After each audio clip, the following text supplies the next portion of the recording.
During my time as a curate in Schwäbisch Hall, at the end of the Second Vatican Council, the first collection of texts of the decrees and documents from the Second Vatican Council came on the market. It was a paperback from Herder, Documents of the Second Vatican Council, without a commentary, simple, a semi-official German translation compilation. I read and studied these texts with great interest, but I had a hidden agenda. Father Kentenichped had always said, when I was present and others had also told me, that the pre-conciliar Schönstatt offered the answers to the questions of the post-conciliar Church. Already, the first time I heard this, I was really mad. I was angry. How could Schönstatt even know before the Second Vatican Council what the questions would be after the Council, and then immediately answer them? For me, that was all just a little bit over the top. First of all, how could Father Kentenichped be able to look into the future in such a way that he knew before the Second Vatican Council itself that there would even be a council? Secondly, what would it discuss? And thirdly, what questions it would ask, not to mention he knew the answers immediately. So I now finish, completely at a loss. It was out of this anger that I then studied the given texts, and sometime later, months later, I had the chance to meet Father Kentenichped again, alone under four eyes, and told him what I had thought. When I was with him, I made it clear to him that I was really angry about such expressiveness. I said to him, Father, you said this again and again. Yes, I said that the pre-conciliar Schönstatt offered the answers to the questions of the post-conciliar Church. To this, I said that this made me angry. How could you even know the questions of the post-conciliar Church and then immediately give an answer? I was really angry about this statement, which he made X number of times. He then sat back very comfortably in his chair and was so relaxed.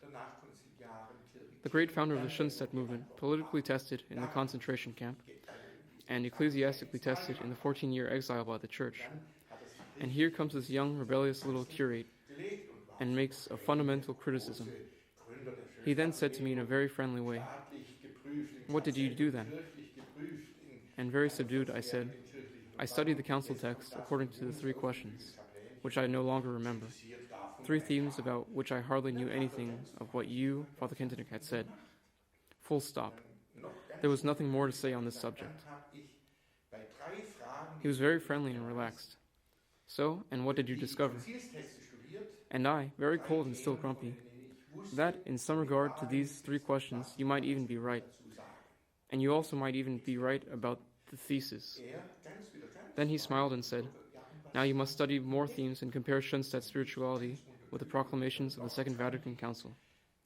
And I said, "Oh, Father Kentenichped, I don't have the mind for it, and also not the time." He accepted that I don't have the mind for it, and also not the time. And up to that moment, for his part, it was a very relaxed and benevolent discussion. He had simply allowed this little curate to come with his criticism, but he handled this curate in a very benevolent manner. Suddenly, his posture changed. He was very tense. He suddenly sat straight up in front of me. This was the only time I saw him raising his index finger and spoke to me like a schoolmaster. Then I paid attention and remembered word for word what he said to me. "You must never believe all that I say. You must verify everything. You know, we have enough people who simply nod their heads." That means he supported me in my rebelliousness and in my enjoyment of being critical.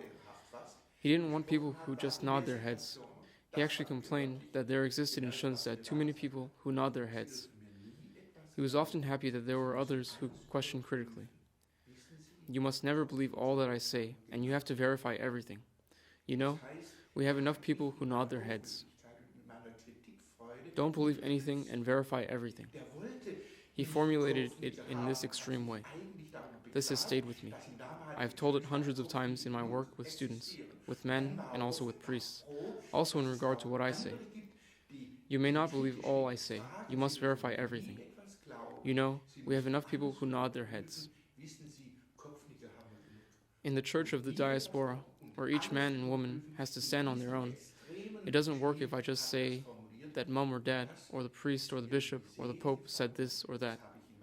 I can only count on myself and stand alone in such surroundings that think totally different to me. I have to know what I believe and stand behind it. Then I know what I represent, and must also be able to argue the case and explain what I say to others. You should never believe all I say. You have to verify everything. You know we have enough people who nod their heads. I was and am proud of such a founder. Auf mich gestellt in einer andersdenkenden Umgebung und dann muss ich wissen, warum ich was vertrete und muss auch argumentativ das, was ich anderen sage, auch begründen können. Sie dürfen mir nie etwas glauben, Sie müssen alles überprüfen. Wissen Sie, Kopfnicken haben wir genug. Auf einen solchen Gründer war ich und bin ich stolz.